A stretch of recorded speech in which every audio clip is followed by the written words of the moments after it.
할렐루야. 좋으신 하나님께 영광과 감사를 올려드립니다. 2024년 1월 1일 첫 주일입니다. 신년 감사 예배로 드립니다. 말씀은 사도행전 2장 42절로 47절입니다. 성전을 찾아 예배하시고요. 올 한해 하나님 중심으로, 예배 중심으로, 말씀 중심으로 살기 원하는 여러분 모두를 예수님께서 축복하실 것을 믿습니다. 오늘도 말씀 가운데 성령의 나타남과 그 능력으로 인해서 치유되고 회복되고 하나님의 선하신 뜻 가운데 분명히 서는 귀한 예배와 말씀의 능력이 될 줄로 믿습니다. 성전을 꼭 찾아 예배하시고요. 이 영상은 전도용으로 사용하시고 여러분들이 이 말씀을 들을 때에 또 전할 때에 하나님의 놀라우신 은혜와 사랑이 함께 하실 것을 믿습니다. 자, 기도하겠습니다. 영광과 감사를 우리 하나님께 올려드립니다. 오직 하나님만 예배하며 경배합니다. 주의 보혈을 의지합니다. 우리의 모든 죄와 허물을 사하여 주시옵소서. 주의 이름을 의지하여 간구합니다. 하나님의 선하신 뜻 가운데 응답하여 주시옵소서. 성령 하나님 충만하게 우리 가운데 역사하셔서 말씀의 권세로 나타나시고 우리의 눈과 귀와 마음을 열어주시기를 원합니다. 종을 낮추시고 겸손하게 하시고 오직 말씀의 도구만 되게 하옵소서. 오늘도 말씀하실 하나님을 사모하며 기다립니다. 예수님의 이름으로 기도합니다. 아멘.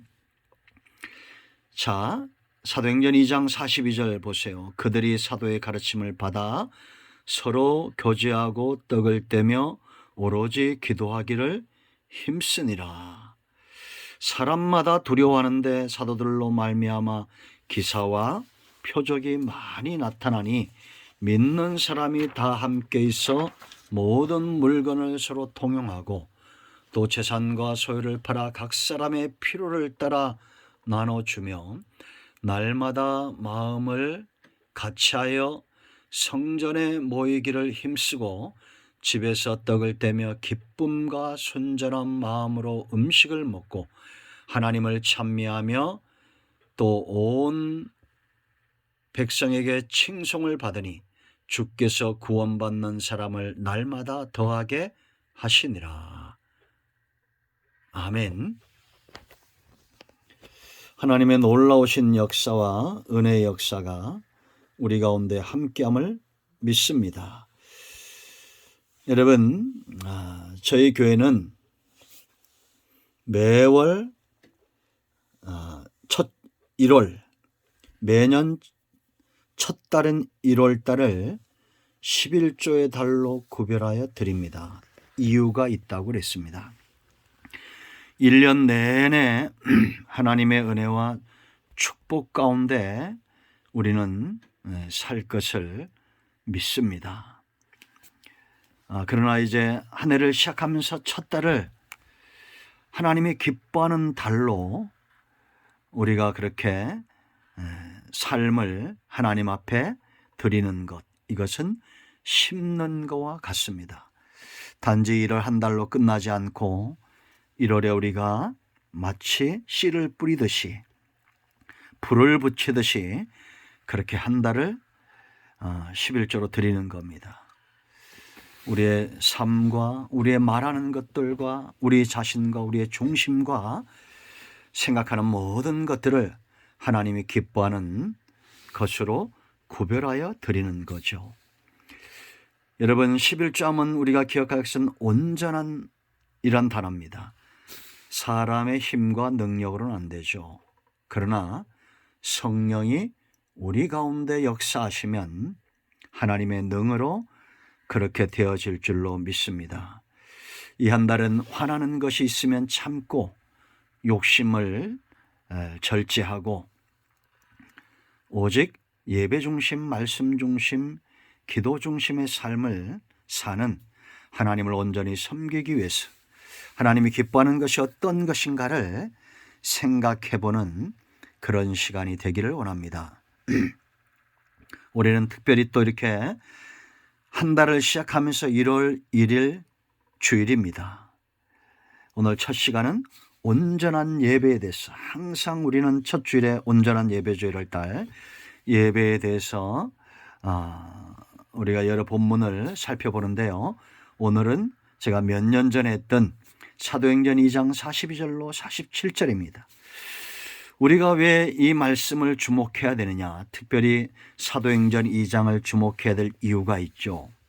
오순절날 성령이 임하고 이들의 삶이 완전히 변화되었다는 겁니다. 담대해졌습니다. 예수님의 증인된 삶을 사는 원동력이 오순절 사건 이후에 되어지죠. 그리고 중요한 것은 이 예배가 왜 중요하냐? 초대교회는 성령의 태동으로 예배가 생겨났다는 겁니다. 우리가 요한복음 4장을 기억하죠. 수가성 여인과 주님이 그 여인과 말씀을 나누시고 상담하시면서 영적 기갈에 허덕이고 있는 이 여인을 그 기갈에서 해방시켜 주죠. 6번째 남편이랑 살고 있지만 그 삶에 즐거움이 없습니다. 기쁨이 없습니다. 기갈입니다. 예수님의 처방이 뭐였습니까? 바로 예배입니다. 신령과 진정으로 예배해야 된다. 성령과 말씀으로 예배하는 겁니다. 진리의 말씀 가운데 성령이 선포되어질 때 영적인 기갈에서 해결이 되는 겁니다. 오순절 사건 이후에 제자들은, 그리고 전도받는 수많은 사람들은 오직 예배하기 위해서 순전한 열정에 사로잡혀 모여들기 시작했습니다. 그런데 성령이 임하기 전에 예수님의 공생애 중에 보면 불순한 의도를 가지고 주를 따르는 자들이 많았죠. 단지 썩을 양식을 위해서 일했던 자들, 요한복음 6장 27절이죠. 먹고 마시는 문제를 해결하기 위해서. 그런가 하면 제자들 가운데도 불순한 의도를 숨길 수가 없는 자들이 있었습니다. 가룟 유다와 같은 자들이 있었죠. 여러분, 성령 받지 않으면 육의 사람입니다. 우리가 성령 충만하다는 것은 순전한 마음으로 나 자신을 산제물로 드리며 주일 중심일 뿐만 아니라 내 삶 가운데 하나님을 예배하는 예배자로 사는 겁니다. 가정에서도 직장에서도 성전에서도 이들은 하나님이 기뻐하는 산 제사로 그 예배를 드리기를 원하는 자들입니다. 성령이 역사하지 않는 예배는 육적인 예배고 외식적인 예배고 형식만 남습니다. 저희 교회가 주일날 예배 형식을 많이 깨뜨린 이유가 여기 있습니다. 그런데 또 너무 자유분방한 그런 예배가 되어지면 그것도 문제가 될 수 있습니다. 그럴 때는 또 철저하게 예배의 어떤 규례들을 우리가 순종할 필요가 있습니다. 중요한 것은 절차를 잘 지켜 예배하거나 아니면 찬송과 기도와 우리가 이런 부분들에 더 힘쓸 때 그러한 것이나 하나님이 주인이 되는 예배가 돼야 된다. 단지 찬양하면서도 하나님이 주인이 돼야 되고 말씀을 전하면서도 하나님이 주인이 돼야 됩니다. 기도의 주인도 하나님이 되셔야 됩니다. 내 욕심을 채우기 위해서 예배하는 것이 아닙니다. 두 번째, 초대교회를 우리가 주목해야 될 이유는 성령이 역사하고 어떤 일들이 합니까? 이 예배 가운데 오늘 40일 보세요. 그들이 사도의 가르침을 받아 서로 교제하고 떡을 떼며 오로지 기도에 힘썼다. 가르침이 가장 우선순위에 있었습니다. 교제가 우선순위가 아니고 떡을 떼는 것이 우선순위가 아니고 기도가 우선순위가 아니고 먼저 가르침을 받는 거예요. 여러분, 탁월한 운동선수는 코치의 말을 잘 들어야 됩니다.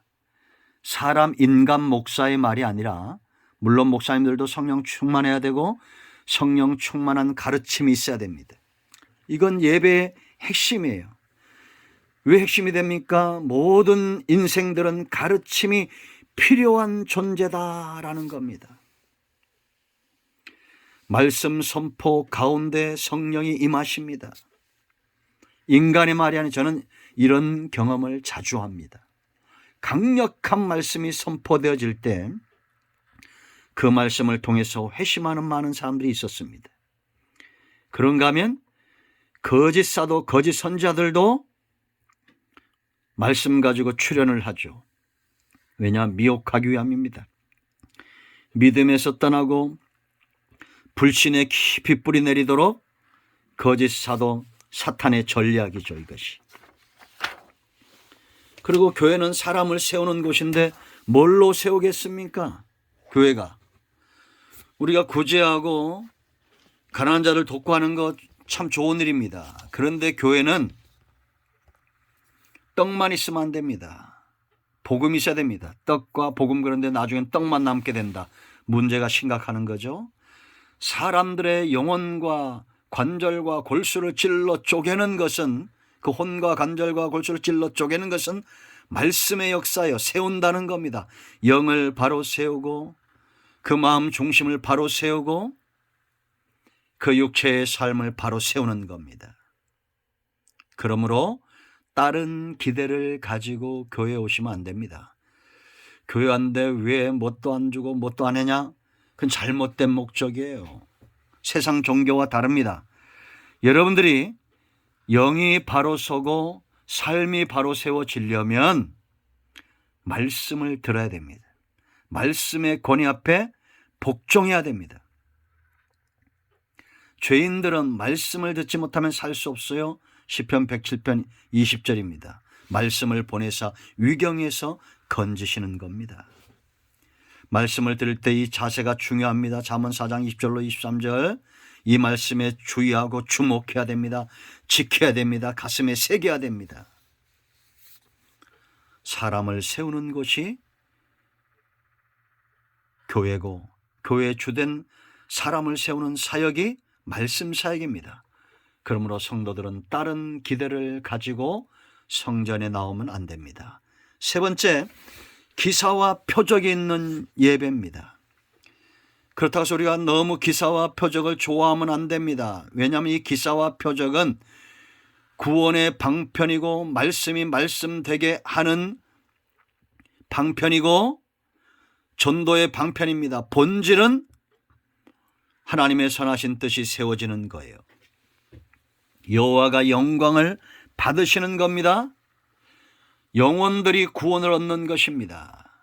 그래서 여러분, 하나님께서 모세를 애굽에 보낼 때 무엇을 들려보냈다고 그랬습니까? 여호와의 이름이라고 그랬죠. 능력의 지팡이가 주가 되면 안 됩니다.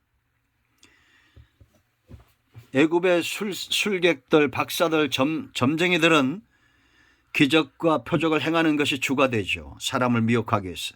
그러나 모세의 지팡이는 하나님의 이름을 영광스럽게 하는 일에 쓰임받고 백성들을 애굽에서 이끌어내어 여호와만 섬기도록 하는 일에 그 능력이 쓰임받아야 됩니다. 영혼을 구원하고 세우는 일에. 오늘 한국교회는 기사와 표적을 외면하고 있는 경우가 많죠. 물론 안 그럴 수도 있습니다. 그러나 교회는 예배를 통해서 치유되고 회복된 증거와 간증들이 많아야 됩니다. 우리는 많은 간증 속에 사십시오. 그리고 하나님의 영광을 드러내고 영혼을 구원해내고 세우는 일에 쓰임받는 우리 모두가 되어야 될 줄로 믿습니다. 네 번째, 구원받는 숫자가 더해졌다. 참된 부흥이 일어나고 있다는 겁니다. 부흥의 역사. 초대교회는 예배로 부흥한 교회입니다. 47절 한번 읽어볼까요? 하나님을 찬미하며 또 온 백성에게 칭송을 받으니 주께서 구원받는 사람을 날마다 더하게 하시니라. 아멘. 구원받는 숫자가 날마다 모여드는 그러한 곳이 바로 초대교회였다라는 거죠. 온전한 예배가 드려질 때 참된 부흥이 일어난다는 겁니다. 한국교회가 또 우리 큰나무교회가 회복해야 될 것은 바로 온전한 예배를 통한 부흥이에요. 그러므로 예배에 초청하십시오. 한 번만 가보자고 말하세요. 그 가운데 하나님이 마음을 여는 자가 있습니다. 그 다음 주에 안 나와도 관계없어요. 언젠가는 말씀이 뿌려졌기 때문에 반드시 그 중심에 30배, 60배, 100배 변화되는 역사가 있을 겁니다. 그러므로 사람들을 예배에 초청하십시오. 올 한해 특별히 이를 한 달 11조의 달로 드리면서 예배 중심의 삶과 주일 중심의 삶을 사는 저와 여러분 되기를 축원드립니다. 아멘. 할렐루야. 기도합니다. 예수님의 이름을 의지하여 기도합니다. 이 말씀대로 되게 하여 주시옵소서.